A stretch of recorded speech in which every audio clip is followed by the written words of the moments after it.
Olá, hoje vamos aprender o que é a pressão arterial e a sua relação com a alimentação, o exercício físico e o estresse. Mas o que é a pressão arterial? É a força que o sangue exerce contra a parede das artérias enquanto circula pelo corpo, impulsionado pelo coração, o qual funciona por dois movimentos: a sístole, que é quando o coração contrai para bombear o sangue, e a diástole, que é quando o coração relaxa para receber o sangue. Agora precisamos entender um pouco mais sobre a constituição dos vasos arteriais, mas vamos focar em duas de suas três camadas: a túnica íntima, composta por células endoteliais e responsável pela passagem de nutrientes e pela contração dos vasos, e a túnica média, composta por células musculares lisas que são responsáveis pelo controle do calibre arterial e pela síntese da matriz extracelular. Um fator importante para a regulação da PA é o óxido nítrico, qual é um gás sinalizador que se difunde nas paredes dos vasos, indicando para que sua musculatura lisa relaxe, que diminui a pressão que o sangue exerce na artéria. Ele pode vir de duas fontes: a fonte interna, na qual o óxido nítrico é produzido a partir da junção da L-arginina com oxigênio por ação da enzima óxido nítrico sintetase, e a fonte externa, a qual possui o seguinte processo: ingerimos alimentos ricos em nitrato, o qual é absorvido e liberado na corrente sanguínea. Então ele retorna à boca, se transformando em nitrito por meio de bactérias e forma um reservatório circulante. Ao praticar exercícios físicos, o nitrito é reduzido a óxido nítrico. Já o alto consumo de gordura saturada aumenta os níveis de P-selectina, que é uma molécula que permite a adesão celular dos leucócitos na parede interna do vaso. Os leucócitos entram em um movimento chamado rolamento. A P-selectina funciona como uma âncora, os fazendo diminuir a sua velocidade até o repouso. Uma vez parados, eles podem realizar a diapedese, sair da corrente sanguínea e chegar ao tecido. O excesso desse processo contribui para o início da aterosclerose. Já o excesso de sal prejudica de forma dupla. Na primeira forma, o excesso de sal vai desligar a enzima que faz o óxido nítrico,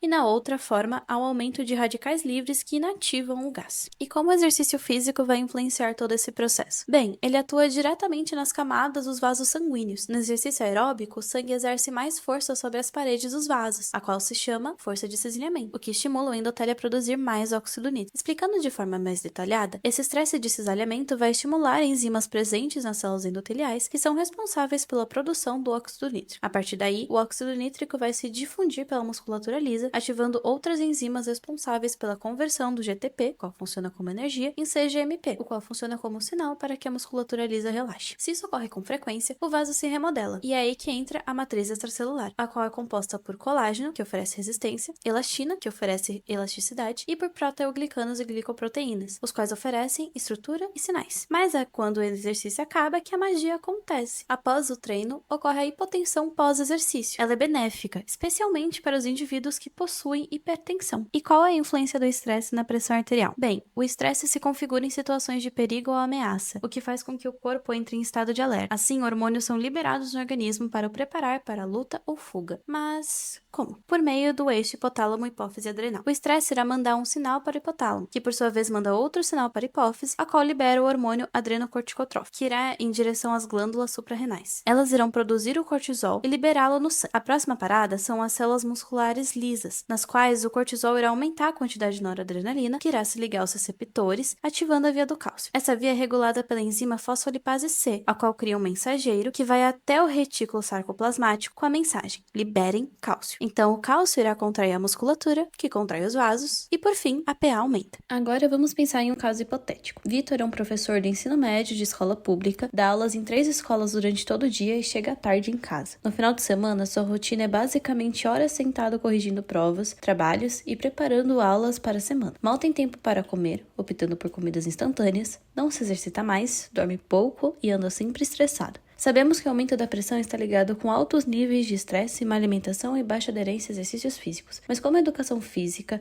a fisioterapia, a nutrição, a terapia ocupacional e a psicologia podem atuar sobre esse quadro, por meio da interdisciplinaridade. A equipe interprofissional vai identificar que a rotina do professor Vitor está desbalanceada, voltada apenas para o trabalho. A partir disso, eles vão discutir mudanças em sua rotina. O nutricionista e o educador físico propõem um bom plano alimentar e uma rotina de exercícios que complementam a rotina de trabalho. Além disso, o fisioterapeuta e o psicólogo vão orquestrar um relaxamento de mente e corpo. E por fim, o terapeuta ocupacional irá compor com todas as recomendações e construir uma nova rotina para o professor Vitor, com espaços adequados para saúde e trabalho. Foi isso, gente. Aqui estão as referências. Muito obrigada pela atenção.